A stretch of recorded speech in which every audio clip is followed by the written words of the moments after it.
a esta hora, bueno, nos da un poquito de apetito, ¿no? Y a quien le digas hamburguesas, y bueno, la hamburguesa despierta sensaciones en todos. Pero el primer país que se te cruza, si pensás en hamburguesas, ¿cuál sería, Nacho, para vos? Y se me vienen dos. A ver. Voy a decir Estados Unidos como el más hamburguesero, pero también se me viene Hamburgo y Alemania, me viene por ahí también. École, bueno, todos pensamos en Estados Unidos y el nombre viene de Hamburgo, pero vamos a ir un poquito más atrás para darle un poquito más de entidad a estas hamburguesas que se les decía filetes en otros lados, ¿no? Pero vamos a irnos hasta el siglo XIII. Las tribus mongolas o mongoles y turcas que asolaban parte de Europa eran jinetes bravíos, muy veloces, siempre combatiendo. No podían darse el lujo de parar a comer cuando tenían que conquistar medio continente, desde la China hasta donde era la frontera de Rusia en los Urales. Bueno, entonces, ¿qué hacían estos hombres?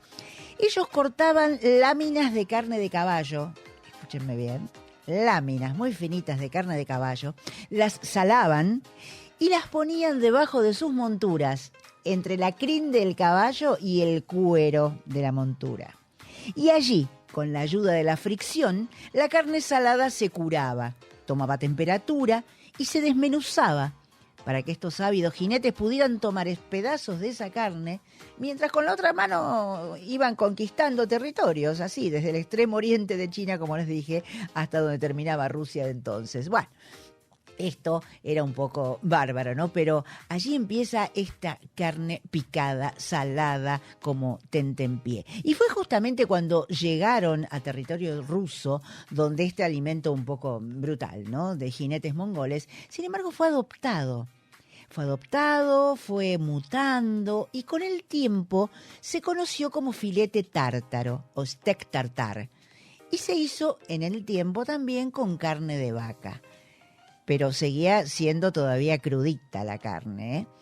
Bueno, pero en esa época, en el siglo XIII, el puerto de Hamburgo ya era un puerto importante en el intercambio cultural y comercial de la época, y obviamente Rusia también pasaba sus cosas por Hamburgo.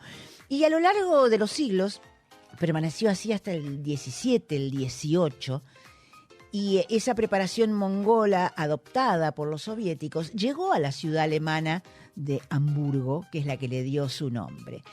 Ese filete tártaro ruso fue acogido de tal modo que en Alemania tomó el nombre de filete de Hamburgo o Hamburgsteak.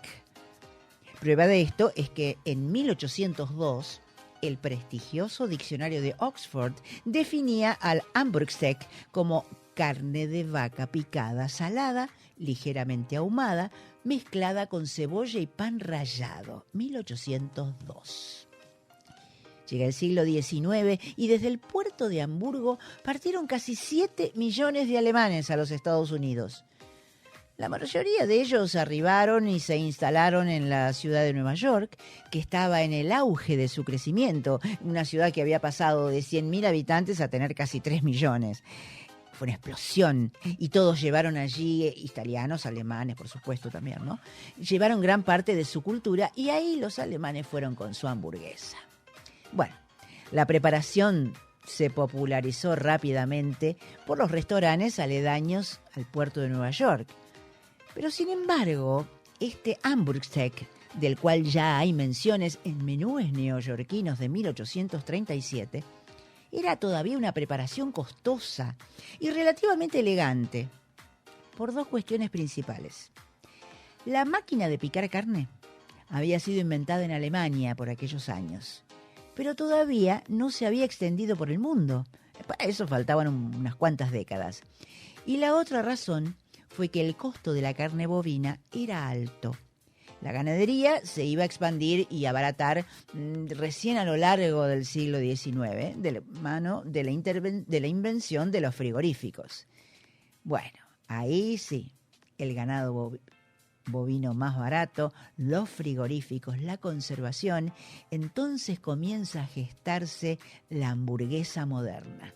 Tomamos panes, incorporamos salsas, y bueno, pero esa es otra historia que yo después te voy a contar.